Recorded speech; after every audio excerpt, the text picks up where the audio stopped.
At 27, my life was a tapestry of hard-earned successes and simple joys.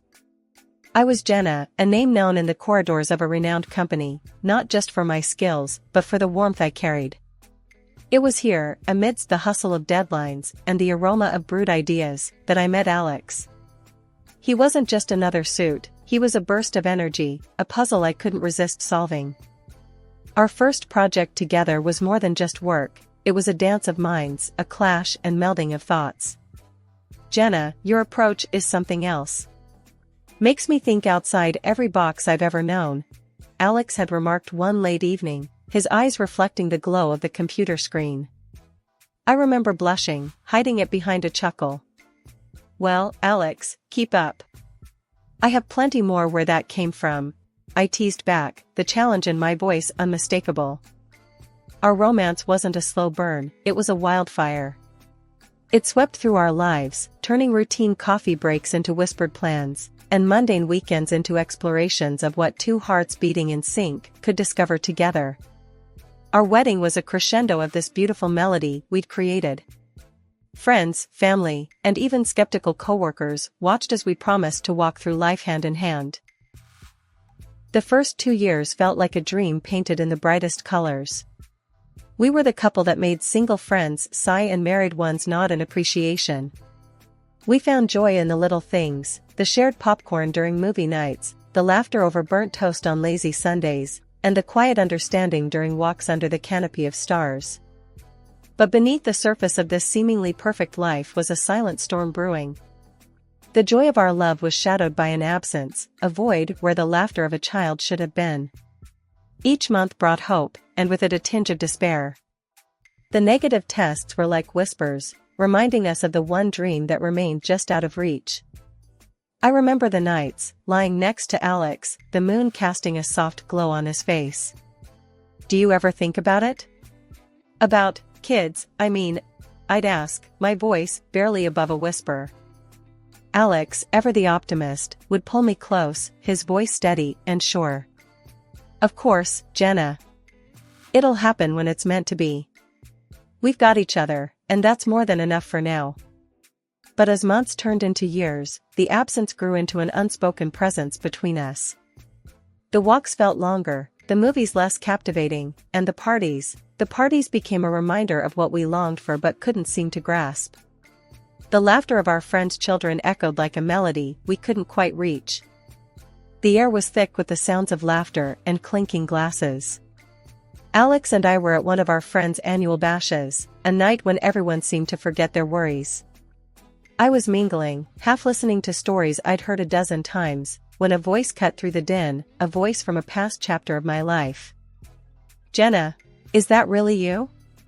The voice was unmistakable, laced with a boldness that belonged to only one person, Lisa, my high school friend. She hadn't changed a bit, still carrying herself with a presence that turned heads, her style as striking as her personality. I turned, my surprise morphing into a smile. "Lisa. I can't believe it's you. It's been ages." Her laughter rang out, genuine and hearty. "Too long, Jenna. Look at you, all sophisticated and successful. I always knew you'd make something of yourself." Our conversation flowed effortlessly, memories of our school days weaving through the chatter of the party. I noticed Alex watching from a distance, his eyes curious, but cautious.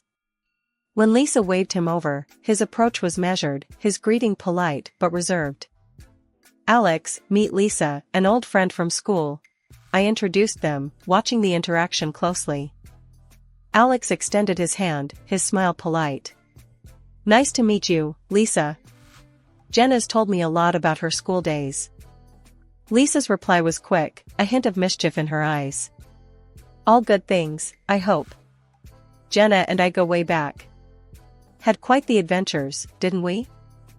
The conversation was light, filled with the banter of rekindled friendships and shared histories. But I caught the subtle glances, the unspoken words hanging in the air.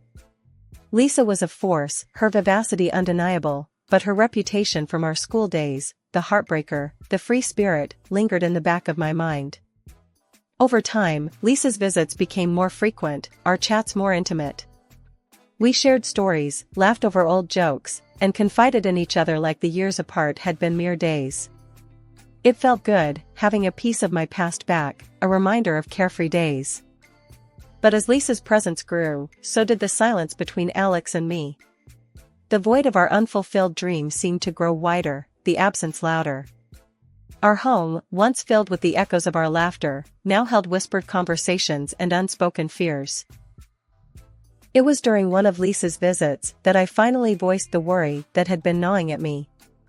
The evening was winding down, the room bathed in the soft glow of the setting sun. "Lisa, I don't know what's wrong. Alex and we've been trying, but it's just not happening. The child we've dreamed of, it feels like a mirage now." Lisa's eyes met mine, a depth of understanding in her gaze. "Jenna, these things can be complicated. Have you seen a doctor? Sometimes it's not just a one-person issue." Her words, simple yet profound, struck a chord.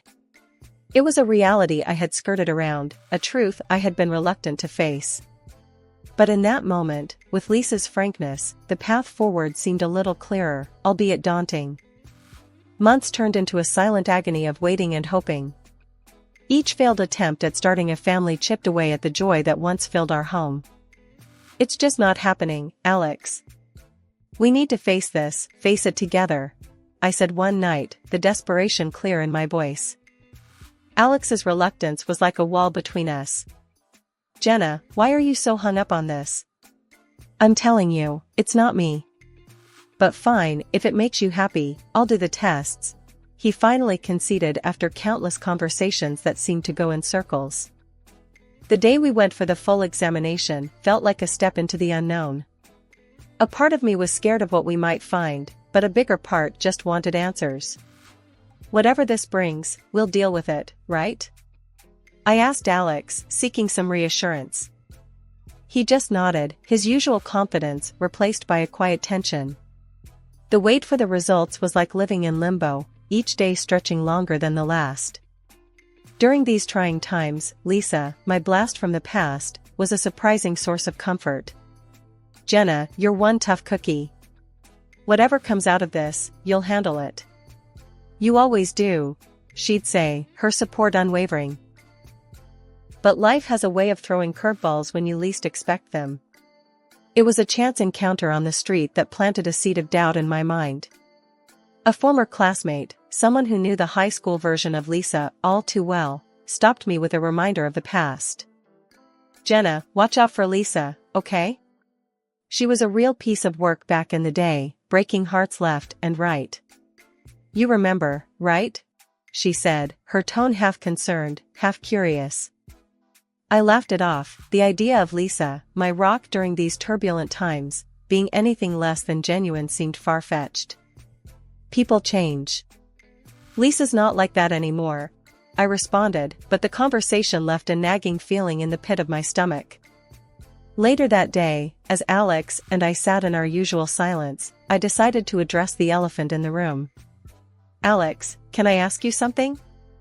What do you think about Lisa?" His reaction was immediate and defensive, a stark contrast to his usual nonchalance. "Why does it matter? She's just your friend." "I don't care about her one way or the other," he said, his tone a mix of irritation and something else I couldn't quite place. His words did little to ease my mind. Instead, they added to the growing list of questions and doubts that seemed to have no answers. As the days turned into weeks, the waiting game for the test results became a battleground of unspoken fears and doubts. Life at home had taken a sharp turn, the once comforting walls of our home now echoing with Alex's harsh words and relentless criticism. It wasn't just an off day or a bad mood, it was a drastic change that hung heavily in the air. "Jenna, can you try a little harder? Look at you, it's always the same old jeans and t-shirt. When you're with me, I want to show you off, not make excuses for your plain Jane look," Alex remarked coldly one evening, his words cutting deeper than he probably intended. I stood there, a mix of hurt and disbelief in my heart. "Alex, what's this about? Since when did appearances become more important than who we are to each other?" I replied, my voice shaking slightly. But it didn't stop at my appearance. It was everything, my cooking, my cleaning, the very essence of my being. Jenna, this meal, it's bland. And the house, it looks like a tornado hit it. Is this really the best you can do? He'd say, his dissatisfaction clear. Each word stung, each comment a blow to the life we had built together. Confused and hurt, I turned to the one person who had become my confidant through it all, Lisa. Lisa, I don't know what's happening. It's like he's looking for reasons to be unhappy, to criticize me. I don't feel like I'm enough anymore. I shared, the vulnerability clear in my voice. Lisa's response was thoughtful, her words a mix of support and practicality. Jenna, he's being a total jerk. But maybe you guys just need a break from the routine. Why not plan a surprise, something to reignite the spark? How about a romantic trip? The idea was like a beacon of hope, a chance to mend the growing rift between us. Filled with a newfound determination, I approached Alex with the idea. Alex, I've been thinking. Maybe we need a change of scenery, some time away from all this stress. What do you say to 2 weeks in Hawaii, just the two of us? I suggested, the hopeful tremor in my voice betraying my anxiety over his response. To my surprise, his reaction was positive, a glimmer of the old Alex shining through. Jenna, that sounds, actually great. You're right, we could use the time away. Let's do it. He agreed, his words a soothing balm to my frayed nerves. In that moment, I allowed myself to feel a flicker of hope, a sense that maybe, just maybe, this trip could be the bridge back to the love and understanding we once shared. The idea of a romantic getaway, of 2 weeks in paradise with the man I still loved, felt like a lifeline, a chance to turn the page on the recent bitterness and start a new chapter. The days leading up to our Hawaii trip were a whirlwind of anticipation and preparation. Alex, taking charge of the arrangements, insisted on handling everything. Jenna, you've been working too hard lately. Let me sort out the tickets and the hotel.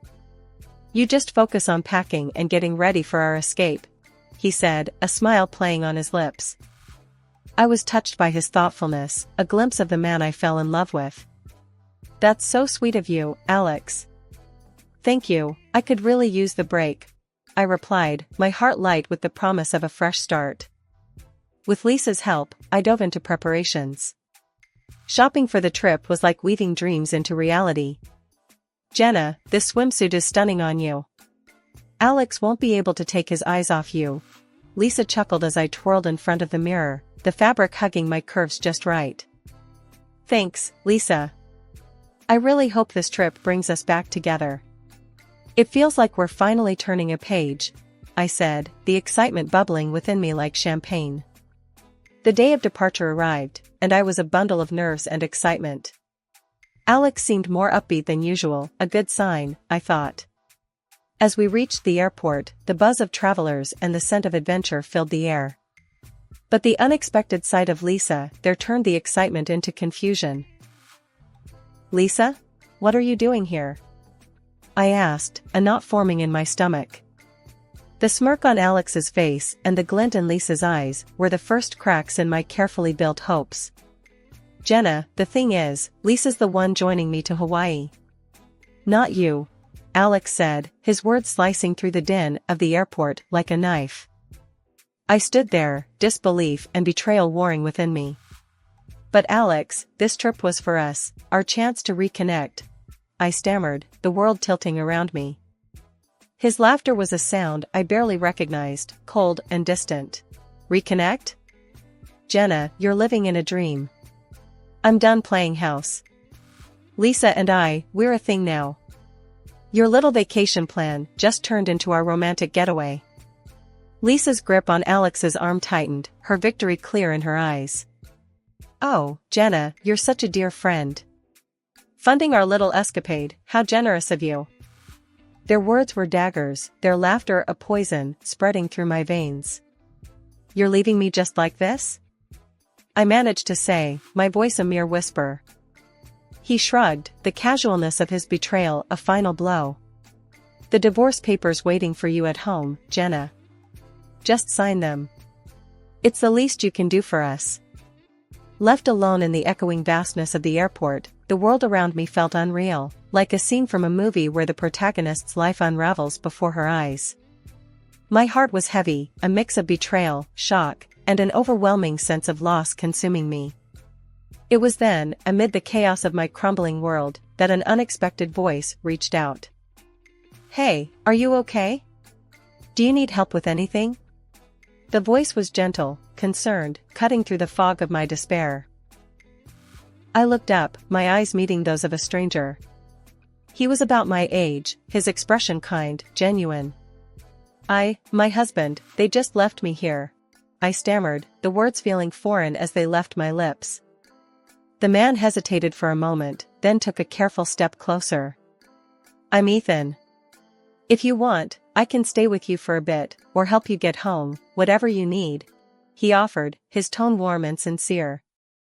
His kindness, a stark contrast to the cold betrayal I had just experienced, was a small light in the darkness. "Thank you, Ethan. I'm Jenna. I don't even know where to begin." We found a quiet corner in a cafe, the noise of the airport fading into the background. Ethan listened as I poured out the story, the pain, and confusion evident in my every word.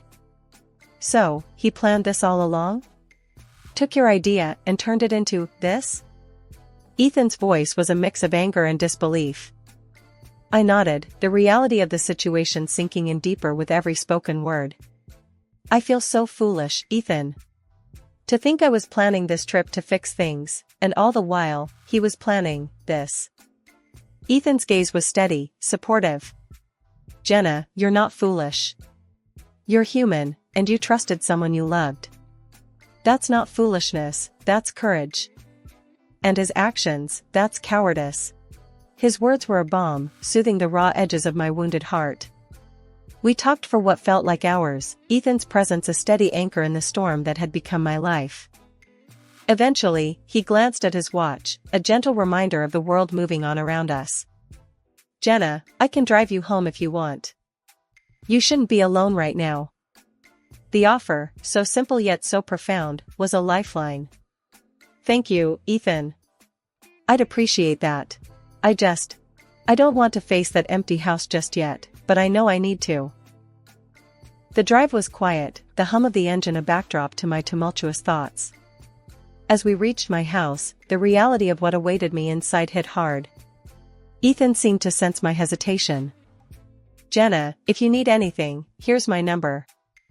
Don't think you're alone in this. Some people, they're just not worth your tears," he said, handing me a small piece of paper with his number scrawled on it. I took it, a small smile breaking through the tears. "Thank you, Ethan. For everything. Today, you were the friend I didn't know I needed." A year had rolled by, a year of healing, of rebuilding, of finding strength I never knew I had. But stepping back into my hometown, the ghosts of my past were waiting, lurking in the shadows of familiar streets and faces. It was in a quaint little cafe, where the past decided to rear its ugly head. Sitting there, lost in my thoughts, a voice that I hoped to never hear again cut through the calm. "Jenna, look what the cat dragged in." "Still the same, I see," Alex sneered, his eyes raking over me with a disdain I remembered all too well. I took a deep breath, bracing myself. "What do you want, Alex?" I asked, my voice steady, a testament to the year of battles fought and won. His smirk grew wider, more malicious. "Just wanted to flaunt my perfect life, Jenna. Lisa and we're married now. And guess what? She's given me a child, something you never could." His words stung, a deliberate jab at my deepest wounds. But the old Jenna, the one who would crumble, was no more. "Good for you, Alex. I hope you're happy," I replied, my words a shield against his cruelty. But he wasn't done. The arrogance, the sheer audacity, dripped from his next invitation. "Why don't you come over, Jenna? See the life you missed out on. Meet your replacement and our beautiful baby." It was a challenge, a cruel game in his twisted mind. But this time I was playing by a different set of rules. "Sure, Alex. I'll come by. It's time to face the past, I said, the resolve in my voice belying the storm inside. And so, I found myself at the doorstep of the home I once shared with Alex, my heart pounding, not with fear, but with a fierce determination. The door swung open, and there stood Lisa, her smirk a mirror of Alex's cruelty. "Jenna, you haven't changed a bit. Still the same old gray mouse," she taunted, her words dripping with scorn. But the Jenna standing at her doorstep was not alone. Beside me stood Ethan, the unexpected ally from the airport, now my partner, my strength. I introduced him with pride swelling in my chest. "Lisa, meet Ethan, my husband." The shock on their faces was a sight to behold. Alex's smugness faltered, Lisa's mockery dimmed. They tried, oh how they tried, to belittle us, to break us down with their venomous words. But together, Ethan and I stood strong, a united front against the storm of their malice. "Jenna, I can't believe you'd stoop so low. Bringing him here, what a desperate move," Alex scoffed, his words a feeble attempt to regain control. Ethan's arm around my shoulder was all the response I needed. "Desperate? No, Alex. We're here to close a chapter, to move on from the past that you cling to so pitifully." The air was tense as Ethan and I stood in the living room of the house I once called home. The walls, once witnesses to my heartache, were now the backdrop for the final act of a saga that had tormented me for too long. Alex's mocking tone sliced through the silence. "Remember how lost you looked at the airport, Jenna? Like a little puppy abandoned by its owner." I still laugh thinking about it. The words were meant to wound, but as I looked into Ethan's supportive eyes, I felt an unwavering strength within me. Actually, Alex, that day turned out to be a blessing. Because of your cruelty, I met Ethan.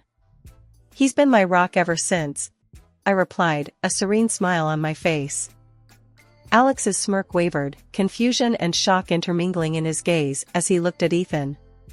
"And what's so special about this guy?" he sneered, trying to regain his footing. Ethan's presence was calm yet imposing. "Well, Alex, aside from picking up the pieces of the life you shattered, I also recently became the director at your esteemed company. Funny how life works, isn't it?" The revelation hit Alex like a physical blow, his arrogance melting away, leaving a pale, shaken man in its place. Before he could recover, Lisa, with her characteristic spite, decided to strike what she thought would be a crushing blow. "At least I gave Alex something you couldn't, Jenna. A child. The ultimate gift," she spat, her eyes gleaming with malice. The room was charged, the air thick with tension and unspoken truths. I couldn't help but laugh, the absurdity of the situation and the secret I held turning my despair into amusement. "Oh, Lisa, the irony of your statement is richer than you know," I said, reaching into my bag. I pulled out the envelope containing the test results, the paper that held the key to unlocking the sham that was their life. "Alex, these tests we took, they revealed a truth you've been too blind to see. You're incapable of fatherhood. This child Lisa's so proud of? It can't be yours." The words hung heavy in the room, a tangible testament to the crumbling facade of their lies. Alex's face was a mask of shock and betrayal, his eyes darting between the paper in his hand and Lisa's suddenly ashen face. Lisa's voice trembled, her confidence shattered. "Alex, baby, this must be some mistake. Jenna's lying, she has to be." But there was no mistaking the truth, the undeniable reality inked on the paper. The arguments erupted, accusations and denials bouncing off the walls, the sound of their once united front cracking at the seams. Ethan's hand squeezed mine, a silent signal that it was time to leave the chaos behind. "Let's go, Jenna. We have our own future to look forward to, one built on truth and love, not deceit." As we stepped out of the house, the door closing behind us felt like the final chapter of a painful saga coming to an end. The sun outside seemed brighter, the world filled with new possibilities, and the promise of the life growing inside me, a life created from love, not lies. Behind us, Alex and Lisa's world, a house of cards built on deception, was left to collapse. The courtroom would be their next battleground, but for Ethan and me, it was the start of something beautiful. A chapter of joy, of honest love, and the sweetest victory of all, a life well lived, a future bright with hope and the laughter of our soon-to-arrive child.